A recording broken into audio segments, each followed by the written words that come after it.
सलोनी बहुत ही सीधी और भगवान को मानने वाली थी, लेकिन उसकी सौतेली माँ उसके सीधेपन का फायदा उठाती थी और उस पर बड़े अत्याचार करती थी। जरा सी चूक हो जाने पर उसकी खूब पिटाई करती। अरे सुनते हो, कोई लूला लंगड़ा देख इसकी शादी तय करो और इसे इस घर से बाहर का रास्ता दिखाओ। सलोनी के पिता जानते थे कि मीना एक चांडाल औरत है, इसलिए वो एक अच्छा घर देख सलोनी की शादी कर देते हैं। लेकिन वहां भी सलोनी से जलने वालों की कमी नहीं थी। सलोनी की ननद निकिता उसे बिल्कुल पसंद नहीं करती थी। सलोनी, बात तो सुनो जरा। जी कहिए। आज शाम को मेरे बॉस खाने पर आ रहे हैं। ध्यान रहे उनकी खातिरदारी में किसी प्रकार की कोई कमी नहीं होनी चाहिए। जी आपने कह दिया, बिल्कुल वैसा ही होगा। शाम को सलोनी जैसे ही गैस पर खाना चढ़ाकर वहां से जाती है। अभी इसके खाने का स्वाद बढ़ाती हूँ।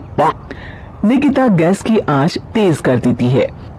थोड़ी देर में देखते ही देखते सारा खाना जल जाता है और पूरे रसोई घर में चारों तरफ धुआं फैल जाता है। अब आएगा मजा। माँ जल्दी आओ, यहाँ देखो सलोनी ने किचन में आग लगा दी। अरे तेरा सत्यानाश हो, कल मुही तूने ये क्या कर दिया? सलोनी की सास उसे बहुत डांट फटकार लगाती है। तभी मोहन अपने बॉस के साथ घर में प्रवेश करता है। अरे भाई मोहन, ये क्या तुम्हारे घर का क्या हाल हो रखा है? लगता है खाना जल गया है। चलो खाने का प्रोग्राम कैंसिल करो, मैं अपने घर जाके खा लूंगा। सर दरअसल सर मुझे माफ कर दीजिए। अरे कोई बात नहीं, घरों में ये छोटी मोटी बातें होती रहती है। मैं समझ सकता हूँ, फिक्र मत करो, मैं नाराज नहीं हूँ और इस बात का तुम्हारे प्रमोशन पर भी कोई असर नहीं पड़ेगा। चले अब चलता हूँ मैं। बॉस के जाते ही मोहन सलोनी पर भड़क उठता है और उसे खूब खरी खोटी सुनाता है।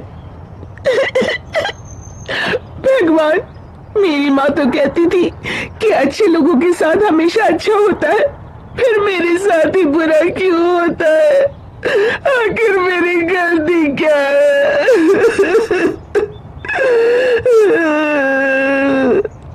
तभी आकाशवाणी होती है। बेटी, अब तुम्हें कोई दुख नहीं दे पाएगा। तुम्हारा बुरा सोचने वाले की मन की सारी बातें तुम पहले ही जान जाओगी। अगले दिन सलोनी निकिता को चाय देने उसके कमरे में जाती है। तब निकिता के मन में कुछ बातें चल रही थी। कल तो मैंने सिर्फ खाना जलाया था, अब तू देखती जा सलोनी, तेरा इस घर में जीना हराम कर दूंगी। अच्छा, तो ये बात है, अब इसे सबक सिखाना ही पड़ेगा।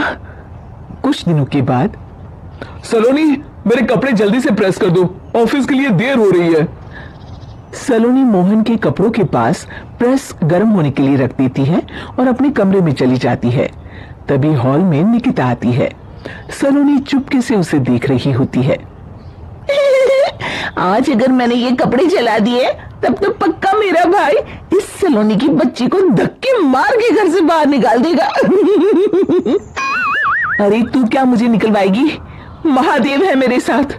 ठहर जा निकिता, आज तो तेरी खैर नहीं। सलोनी अपने पति मोहन को बुला लाती है और निकिता की सारी करतूत दिखाने लगती है। निकिता गर्म प्रेस मोहन के कपड़ों पर रखकर अपने कमरे में चली जाती है।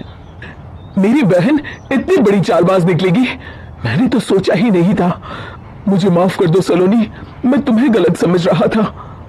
मोहन निकिता को बुलाकर उसे खूब डांट फटकार लगाता है।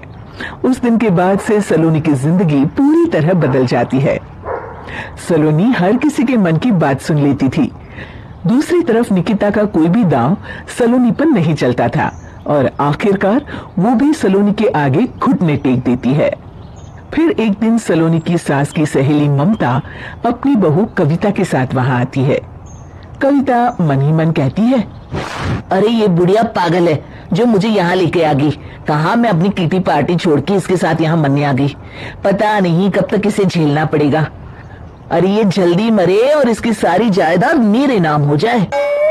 सलोनी कविता की सारी बातें सुन लेती है। अरे कविता, तुम अपनी सास की जायदाद के लिए उन्हें झेल रही हो और उनके मरने का इंतजार कर रही हो? ये तो गलत बात है।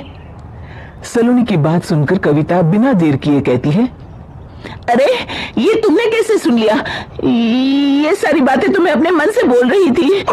तुमने कैसे सुन लिया? बस फिर क्या था, ये सुनते ही कविता के बगल में बैठी उसकी सास उसकी चोटी पकड़ लेती है। क्यों रे कलमुही, तू मेरे बारे में ये सब सोचती है? मम्मी जी, मुझे माफ कर दीजिए। बड़ी आई मेरी जायदाद लेने वाली, मैं आज ही अपने वकील को बुलाकर सब कुछ छोटी बहू के नाम कर देती हूँ। चल घर चल, आज तेरी अच्छी खबर लेते हो। इस तरह सलोनी लोगों के मन की बातें सुन लेती थी, लेकिन धीरे धीरे सलोनी को एहसास होता है कि उसके आसपास के सारे लोग एक दिखावे की जिंदगी जीते हैं और सब एक दूसरे के बारे में बुरा ही सोचते हैं। हे भगवान, दुनिया में कैसे लोग हैं? सबके मन छल कपट से भरे हैं। मैं तो लोगों के मन की बातें सुन सुनकर तंग आ चुकी हूँ। मैं अपनी जिंदगी में अब बहुत खुश हूँ। अब आप मुझसे ये शक्ति वापस ले लीजिए भगवान। इस तरह भगवान सलोनी को दी हुई शक्ति वापस ले लेते हैं और सलोनी एक आम जिंदगी जीने लगती है।